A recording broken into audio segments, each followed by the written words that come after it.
Bruno Serato owns the Anaheim White House, the finest restaurant in Anaheim.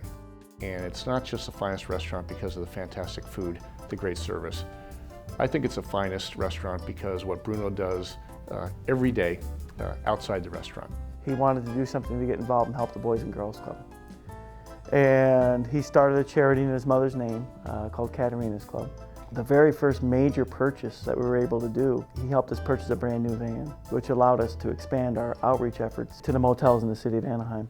And we went from 10 motels to 20 motels overnight. His mother came out to visit him from Verona, Italy. And Bruno brought her to the Boys and Girls Club to show her the work that he's been supporting in her name.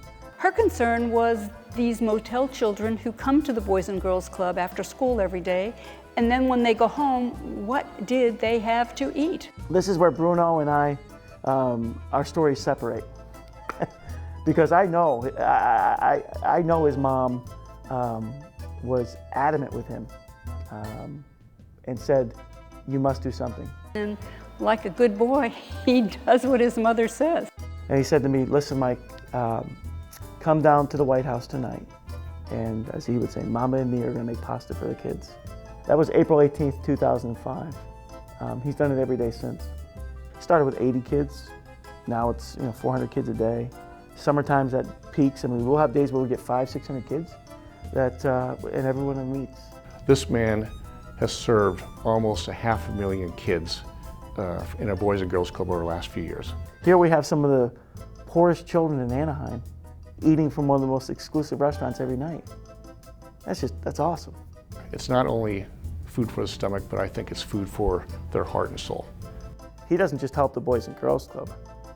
There's dozens and dozens of charities that he helps every single year and uses his restaurant as a vehicle to help them raise money. He invited all the nonprofits to apply for a free lunch. And so many of us applied that he didn't know how to choose. So he announced that he had given a free lunch to more than 300 organizations. On behalf of the children that come to the Boys and Girls Club every single day, I want to thank you, Bruno, for everything you've done. You really are a hero. We are so thankful and so blessed to have Bruno as a friend, not just to us, but to nonprofits all over Southern California. And I was very proud to have Bruno at the White House in our city.